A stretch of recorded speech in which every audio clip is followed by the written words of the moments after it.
Greetings, friends! For most of this video, I'm going to discuss the degenerate lyrics of some music from the 1990s. At the end, I'll consider whether musical notes themselves can be weaponized for subversive reasons.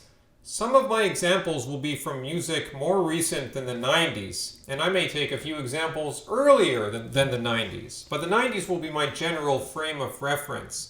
When I say subversive, I mean something which destroys the old European Christian culture. I'm assuming that young people in particular are susceptible to having subversive ideas implanted in their minds. It goes without saying that much of rap music was, and still is, subversive, so I'm not going to bother talking about that. Devon from Blackpilled was recently talking about how he loved listening to 9 Inch Nails when he was around 14 or 15 years old back in the early 90s. It seems that he was most influenced by the 9 Inch Nails albums Pretty Hate Machine, which came out in 1989, and The Downward Spiral from 1994. Devon is a Generation Xer who was brought up in a Christian family. He was a young teenager when he first heard 9 Inch Nails, and he described it as doing a drug which he knew would horrify his parents. His conscience told him he shouldn't be listening to it, but he just couldn't stop. A bit of guilt, and then over time the guilt goes numb. You don't feel it anymore. As Devon said, quote, "Your tolerance for degeneracy has increased," end quote. To explain why the early 9 Inch Nails was degenerate, he shows the lyrics from some of the songs. And there's no argument. He's clearly right. The lyrics are literally satanic, as he says. I'm not going to read all of his examples here, but if you want to know what I mean, then search the lyrics for the songs Head Like a Hole, Closer to God, and especially Heresy. The lyrics are graphic about sex. They espouse existential nothingness and sometimes describe acts of violence. Now here's my own example, which builds on what Devon is saying. In The Downward Spiral, which is a song, and I believe it's also an album, Trent Reznor has this to say, quote, "He couldn't believe how easy it was. He put the gun into his face. Bang! So much blood from such a tiny little hole. Problems do have solutions, you know. A lifetime of effing things up, fixed in one determined flash." End quote. So here we have the message that it's good to kill yourself if you want to, which is a terrible message. I can have compassion for those who commit suicide, but it's wrong to suggest openly that suicide is a good solution for your problems. There's also some bitterness suggested by the line, "A lifetime of effing things up." In other words, man, I keep messing things up. I'm such an idiot. Life is too difficult. And even if I beat the odds and achieve a happy, prosperous life, it would still be meaningless. On the whole, I agree with Devon's analysis that this was degenerate music, and it helped pervert society. I was somewhat into 9 Inch Nails when I was younger. I did see them in concert about 10 years ago. The difference between Devon and I is that he's of course older, and he listened to the first albums not long after they came out. Whereas I didn't start to become aware of any music at all until the end of the 90s. The first time I heard 9 Inch Nails was in the early 2000s when I downloaded some of their tracks on LimeWire, or maybe it was Kazaa. I did listen to their early stuff first, but it was always the later albums which I preferred. Albums which are still quite dark, but not quite as degenerate as the earlier stuff. When it comes to this earlier material which had such an effect on Devon, the tracks Closer to God and Heresy both show what good industrial music was. Hypnotic, crashing drum beats layered in intricate and intelligent patterns, with bass and distorted guitars that made the product fit somewhere between rock and dance. Like a factory, there's a sense of technological power and mathematical finesse, but a brooding feeling that the machine will also eat you. However, there's at least some evidence that Trent Reznor moved out of his extreme atheism and nihilism. For example, these lyrics from Find My Way. Well, my path has gone astray. I'm just trying to find my way. Wandered here from far away. I'm just trying to find my way. And later in the song, I have made a great mistake. Pray the Lord my soul to take. Ghosts of who I used to be, I can feel them comfort me. This song was released in 2013. And granted, many of the other songs on the album are disturbing in familiar Nine Inch Nails fashion, but there's some indication that Trent Reznor began to see the light. I'd also say that while still dark and still focused on the nihilism of the modern condition, his lyrics now seem to encourage you to escape and find something real. For example, the song Every Day is Exactly the Same. Most of this song focuses on a depressing situation. Quote, I believe I can see the future, 'cause I repeat the same routine. I think I used to have a purpose, but then again, that might have been a dream. However, we also have these lines further on. I am still inside here. A little bit comes bleeding through. So despite how awful the world is, Trent Reznor is admitting that the human soul is still there. He's even offering a prayer to the Lord. Or maybe he's offering the prayer to the Lord through the perspective of a veteran from Iraq, because I think that's kind of what the album was focused on. But even, regardless, he's still invoking God. So that's a far cry from his song Heresy 20 years previously, where he shouts, quote, God is dead and no one cares. If there is a hell, I'll see you there.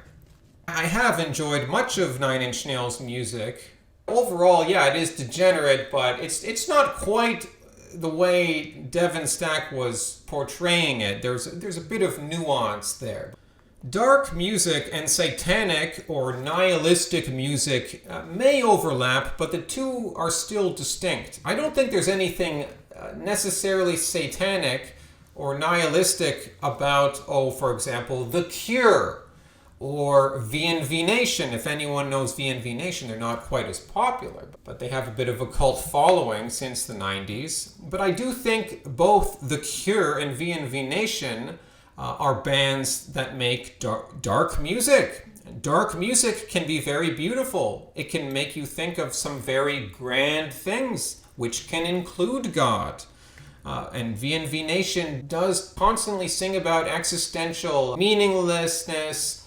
It's very spiritual, but it also has a sad feeling mixed in underneath. You can say the same thing about much of The Cure. They have a sad feeling mixed in underneath. They are a very dark band. The Cure was a heavy influence on Trent Reznor. He gave a speech, by the way, invoking The Cure into the Rock and Roll Hall of Fame, and Trent Reznor's speech went on and on and on. He talked for way too long. It was so awkward, but that's beside the point. So moving on from Nine Inch Nails, we have Marilyn Manson. Marilyn Manson would certainly belong in the category of degenerate 90s music. His breakout 1998 album, Mechanical Animals, focused on Hollywood fame and drug addiction.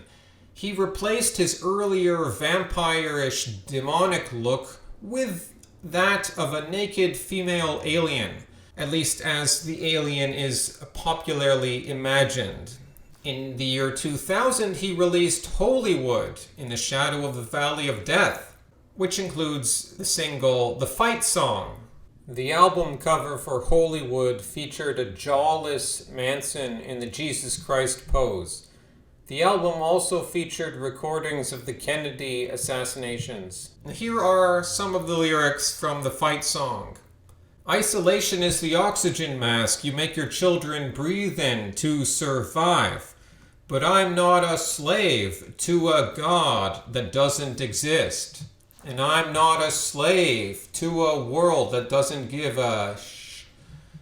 And when we were good, you just closed your eyes. So when we are bad, we'll scar your minds. Fight, fight, fight, fight. That's the chorus.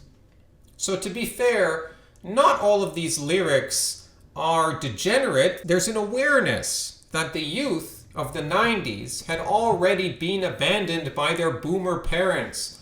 The boomers had gone to work for the big corporations and their fake megachurches were out of touch. The youth grew up in lonely suburbs when they were good. Well, at least, the middle class youth did. And when these youth were good, their self-absorbed parents didn't notice if they were even around. But then the lyrics openly deny God. They seem to say, hey, you might as well be bad and embrace violence. Manson may have recognized the problems in society, but he didn't seem to care. He was vilified because the Columbine shooters listened to Marilyn Manson, and he was vilified probably unfairly. And that's the whole video games argument, video games are going to cause shooters and this sort of degenerate music is going to cause violence. And it's a bit of a stretch. I think they should not have just pounced on him. Of course, the people doing the pouncing were Senator Lieberman and, these neoconservatives who don't really care about America or about the youth. However, perhaps they kind of have a point. You're singing about fight, fight, fight, right? So it's this weird mixture of awareness but not caring, which I find so interesting with people like Marilyn Manson or perhaps Trent Reznor too. I saw Marilyn Manson play when I was 16 years old. It was around 2003 or 2004 when he had released The Golden Age of Grotesque. It was an obscene show. At one point, on stage for everyone to see, he pushed his microphone up an intimate area of a female dancer. The first bands which I listened to were Radiohead and Matthew Good Band. Nowadays, I don't have any interest in Radiohead at all, and I regard their music as strange and unsatisfying. But at the time, I liked their darkness and odd sound, because I hadn't really been exposed to much real popular music at the time. Was Radiohead a degenerate band? It's a bit of a stretch, but if they were, obviously they were not to such a degree as Nine Inch Nails or Marilyn Manson. However, you could see that Radiohead weren't exactly pro-establishment or old culture. They weren't a preserver of the old culture, let's just put it that way. Radiohead's early hit Creep evokes a sense of the pathetic individual, the weirdo whom nobody likes, and you could describe their music as weird. Fake Plastic Trees, from the album The Bends, I believe that came out in '94, that song evokes a fake society where a man loves a plastic doll. 1997's Karma Police has mostly nonsensical lyrics, but it does transmit a soured feeling, a mind ready to punish people for trivial reasons. The Karma Police arrest this girl, her Hitler hairdo is making me feel ill. Those sort of lyrics. Now, going back to the album The Bends, which was still more of a pure rock album than subsequently they got more into, electronica. These lines from The Bends, these lines illustrate distaste with the world and a desire for upheaval. Quote, just lying in a bar with my drip feed on, talking to my girlfriend, waiting for something to happen. And I wish it was the 60s. I wish I could be happy. I wish that something would happen. The 60s was a great time, apparently, in the mind of Tom York, frontman of Radiohead, when stuff happened and people could be happy. Cultural revolution is cool, man. Forget the fact that the 60s was when American society began unraveling at the hands of spoiled boomers. As for Matthew Good Band, that's probably only a band that some Canadians will know. He's still around doing his thing, and I don't really listen to his stuff in quite a while. But at the time, they were very popular in Canada. They reflected the intelligent, humorous, and bipolar mind of Matt Good. He criticized the meaninglessness of capitalism, consumerism, and the suburbs. I think in one of his songs, like he's saying like Christmas is now for shopping, and the shopping god is everything. That's a lyric that I remember that, made an impression on me, because that's something I could recognize even as a young teenager. It's not that hard to see that. Radiohead and Matthew Goodband, I may be making a stretch in saying this, but I think they were part of the cultural force that made me a liberal during my early years. So like Radiohead, Matthew Goodband didn't become popular till the late 90s. These so-called alternative bands seem to realize implicitly that music needed something with more meaning. It could not remain nihilistic. As the YouTuber Argent has pointed out, it's a mistake to say that we are now in a nihilistic culture. We went through a nihilistic phase in the early 90s, at least music culture did. But that gave way to a different culture. Let me just interject here. I've said a similar thing because atheism itself can't last for very long. It gives way to, it either goes back into Christianity or it goes into some sort of paganism. There has to be some divine, there has to be some spiritual force. That it could be an evil spiritual force, it could be a good spiritual force, but something's going to fill the void. So as Argent pointed out, though the millennials fell away from Christianity, they did embrace veganism, fair trade, and all these other lefty ideals which are popular today, which shows that the millennials are not, in fact, nihilistic. However, their path away from the Christian God was prepared by the overt nihilism of the early 90s, Nirvana being another contributor. And don't get me wrong, Nirvana was a great band. All of these bands, I could say, were very talented and great. I'm not such a fan of Radiohead anymore. Stuff can be good music. That doesn't necessarily mean it's not subversive. I'm focusing on the subversive question, not whether this is or is not good music. When I'm mentioning Nirvana being another sort of nihilistic band, they had the angst, they had the goofiness. It was rootless, it was floating. There was no sense of God, order, certainly no sense of well-being in any of Nirvana's music. It may have been somewhat troubled and sad. It could maybe inspire sympathy for the great suffering of Kurt Cobain, but this probably wasn't music that was helping preserve the old culture. Let's just put it that way.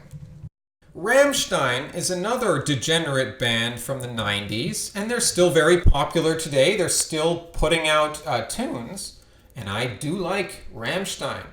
But I cannot watch their videos. I have a casual interest in studying German, and they sing in German, so I like to study Rammstein's lyrics. But I'll admit that the subject matter is usually something criminal, or angry, depressed, or debauched, however you pronounce that word. They have one song, Keine Lust, which translates as No Desire, where the band dresses up in prosthetic suits to make them look grossly obese. Here's a sample. I do not feel like hating myself. I do not feel like touching myself. I would like to masturbate. I do not feel like trying. I would like to take off my clothes. I don't want to see myself naked. So these are intelligent lyrics which reflect on the very poor situation of contemporary man, but they're still dirty. You could argue that they help lower standards of decency, although do these standards even exist anymore? Apart from their lyrics, many of Rammstein's videos are disgusting. Now, that's not something I discussed with Nine Inch Nails or Marilyn Manson. I kind of skipped over that. I mentioned the show of Marilyn Manson. But you could say the same thing about Nine Inch Nails and Marilyn Manson. They had fairly degenerate videos. If you've seen Closer to God, he has like a pig head. He has like a pig carcass. Closer to God also looked like it was showing some sort of kinky sex domination where you tie someone up or you blindfold someone. Sexual deviancy, maybe you could call it that. I don't know. But Rammstein's videos are disgusting. For example, there's the single Mein Teil, which features oral sex. It features the band members, and there's 5 band members, and they are literally acting like psychopaths, and then you see it towards the end of the video that they're basically dogs. They are literally acting like dogs, and they are on leashes being walked by one of the other band members who's dressed up like a transgender. Oh, how provocative. Wow, it's like this video came out a few years ago. We've already been steeped in this stuff for years. So I'd say Rammstein's videos actually put both Nine Inch Nails and Marilyn Manson to shame in terms of their obscenity. I mean, I do like some of their videos. I mean, I thought Rosenrot, that's a great song. You could say Rosenrot is blasphemous against the Catholic Church. It depicts Catholic clergy from several hundred years ago. And one of them engages in a relationship with a very young girl. Well, first he murders someone or several people, the guy who's having the relationship with a girl. It seems to be he's egged on to murder, and then his colleagues come and beat him up, and then he gets burned at the stake. So I don't know if that's rectifying the situation or just making it even worse. In 2019, Rammstein released the single Deutschland. The video features men getting shot in the head at point-blank range. You actually see their heads implode. I mean, it's a very quick frame. It features numerous beheadings and a sort of semi-cannibalism, where the person lays on the table and they have a normal head, but their body seems to be made of food. A similar motif was used in Tom Petty's music video Don't Come Around Here No More, which is a great song, but in the video it features Alice in Wonderland wandering around. All sorts of trippy things are happening, and then towards the end she is lying on a table in the form of a cake, and they are eating her. Great song, really creepy video. I love Tom Petty. God bless him, may he rest in peace, but he was a creepy guy, and he looked creepy. This is just my opinion, but you wouldn't want to leave Tom Petty babysitting your kids. A few days ago, on July 29th, 2019, Rammstein was performing in Moscow in front of about 81,000 people when the guitarists Richard Kruspe and Paul Landers kissed, making a statement supposedly in defiance of Russia's anti-LGBT laws. In 2013, Russian President Vladimir Putin had passed the so-called gay propaganda law, meant to protect children from homosexual propaganda being promoted as a normal lifestyle. Rammstein posted a photo of the kiss on Instagram, including the caption, "Russia, we love you." So edgy. It's not like all the major corporations in the world are pushing the globo-homo agenda. So you gotta ask yourselves, are these really rebels? They're rebels against Christianity. They're rebels against the former Western values. But in another sense, they are towing the mainstream line. Gay pride parades, the LGBT community, I mean, they are completely in power right now. In the media, in universities, they have their huge pride parades. I mean, they have an entire month of June is like LGBT Pride Month. Now I can get to the more interesting part of this video. It's obvious that lyrics can be perverse and subversive. It's obvious that music videos and the imagery and the symbolism used can have the same perverse effect. But is the same true of some musical notes? Now let me say at the outset that this is going to be mostly speculation. Don't expect scientific citations here. I'm just going to ponder whether some musical notes or sequences of notes have what you might call a demonic effect. And by demonic effect, I refer to a discordant sound, which causes a disturbance in the mind, even if it's accompanied with pleasant feelings, like the pleasure mixed with guilt and then numbness, which Devon described while he was a young man listening to Nine Inch Nails. So this is a difficult question to answer. We know that certain sounds are naturally unpleasant for the human ear, like they use at Guantanamo Bay to basically pester the inmates there.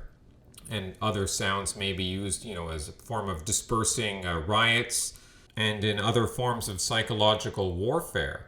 But can we be desensitized to even extremely irritating sounds? Was there any justification for the view of those people who were originally so uncomfortable with rock and roll, or even jazz for that matter? Is there something about the blues progression that has a demonic effect? At the outset, it seems a ridiculous assertion.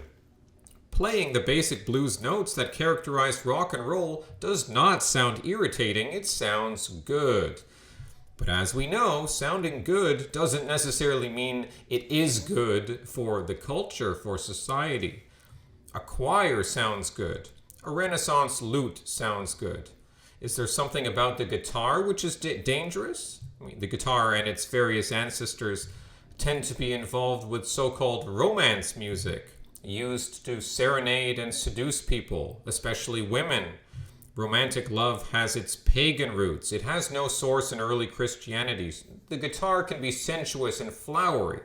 Now, I don't think there's actually anything necessarily subversive about an instrument like the guitar, though I find it strange when, for instance, a church incorporates an instrument like the guitar into its service. The Catholics know that some things go well in worshiping God, and some things don't go well. Organs and choirs are good, other instruments are more questionable. Why is that? Does God prefer certain tunes and certain frequencies? And by contrast, do demons prefer certain tunes? To some extent, I believe this to be true. The blues progression of rock music is earthy, it's embodied. It's not airy music, it brings you down here to earth, not up to heaven. But should everything be airy? Let's not fall into the mistake of thinking that the earthier elements of instruments should be avoided. The Anabaptists and their Protestant descendants made the mistake of separating the spiritual from the earthly, when what we ought to have is a unison and a connection of the ethereal and the earthly elements. I know I'm speaking in these vague, poorly defined terms, so forgive me. I think most major notes are fine. Major notes are an aspect of Western civilization. And you have to excuse me, I never was very good at musical theory. I was in band throughout middle school and high school. I played the trombone, but music theory was never my specialty. But you can get the gist of how to make music without really understanding the theory. But anyways, there's the major notes. And then there's the minor notes. So once you get into the minor notes, or once you start distorting and bending notes, you move into more uncertain territory. Part of what made the early Nine Inch Nails music so disconcerting was the extreme distortion of odd notes accompanied with such rhythmic beats that it really was hypnotic, like snakes disarming their prey. But I don't really know how Trent Reznor composed all of his disturbing sounds.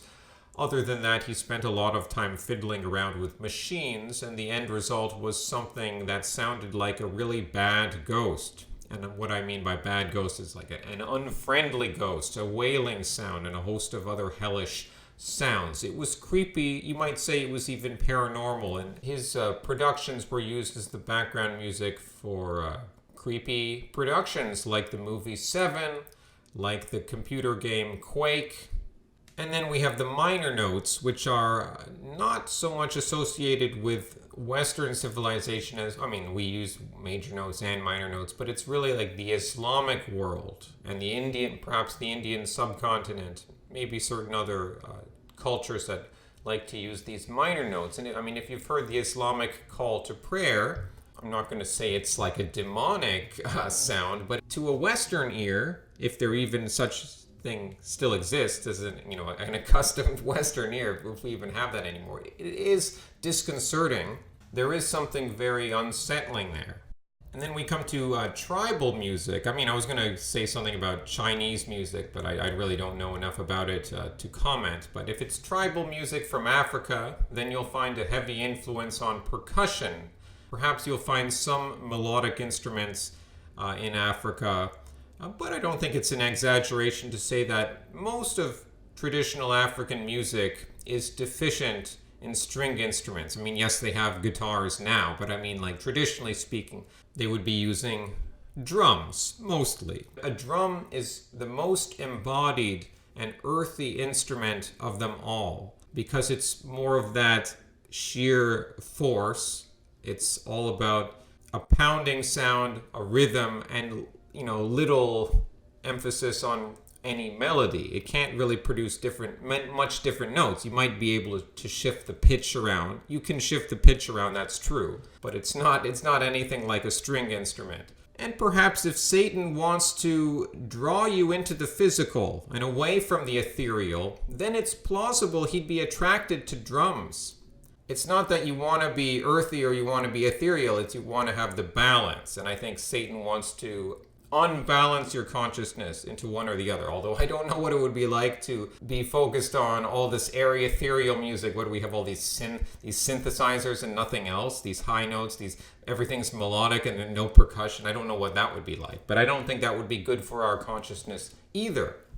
A bass, on the other hand, has some of the earthiness and punch of the percussion, but it's more of a pure feeling than percussion itself. And I think a bass is even more of a pure sound than a guitar. The guitar exists because it's the best at producing melody and therefore mimicking the intellect. And I admit, I like my guitar. I like to bend guitar notes a lot. It sounds cool. It can also sound spooky.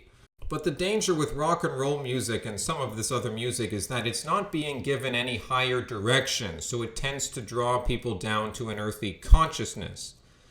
So the intellect suffers, so do the passions. What do I mean by that? Well, music used to appeal to our intellect and our deeper passions.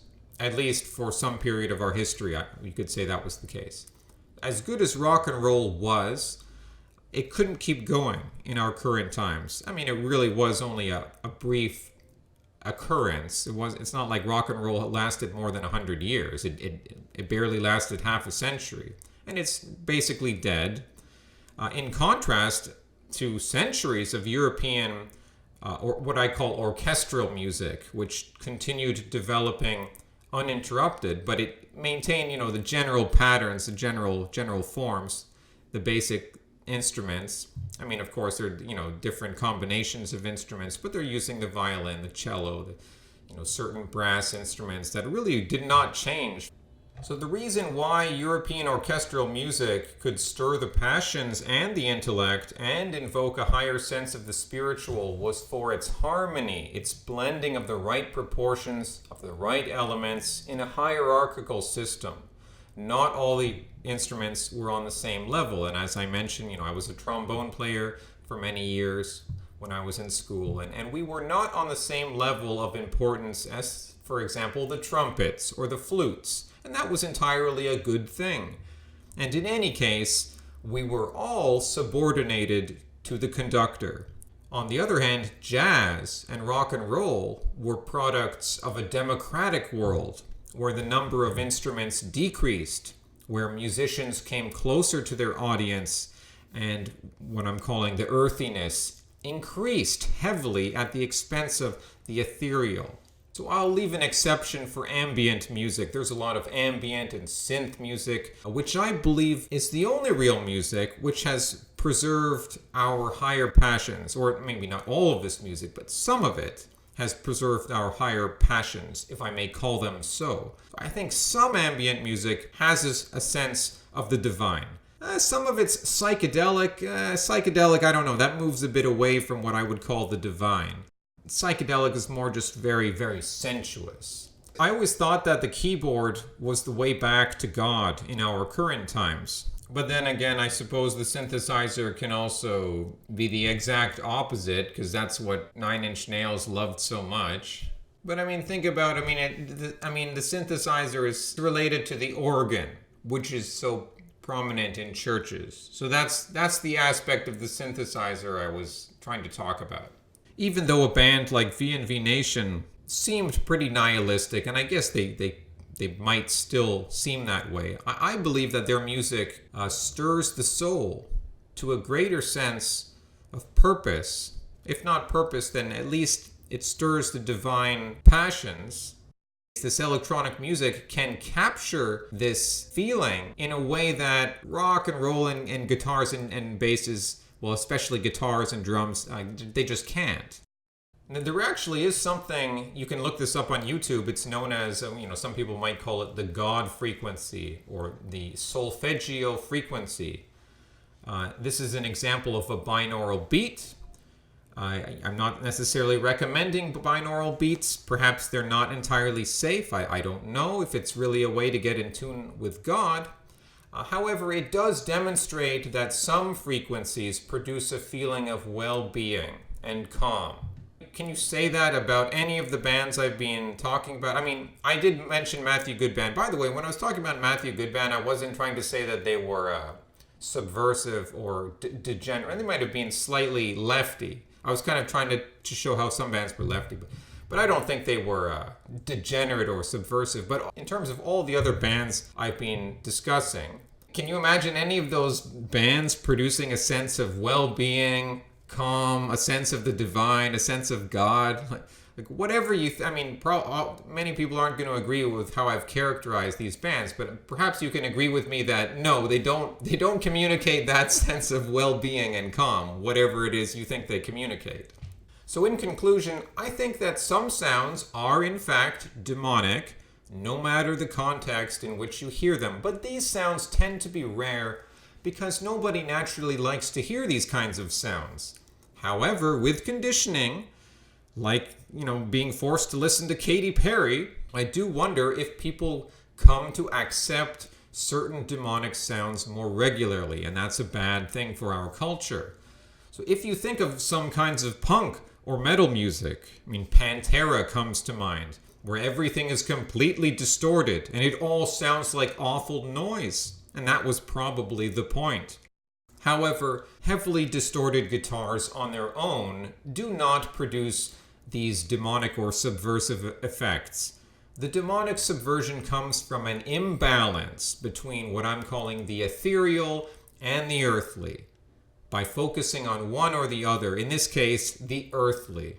Again, I know I haven't defined that very well. We don't have much of an example of what the ethereal would be if our culture focused only on that. But in any case, that's my debatable theory. It's more difficult, of course, to deny the subversive potential of lyrics and of imagery as opposed to mere sounds. Hasta luego, amigos!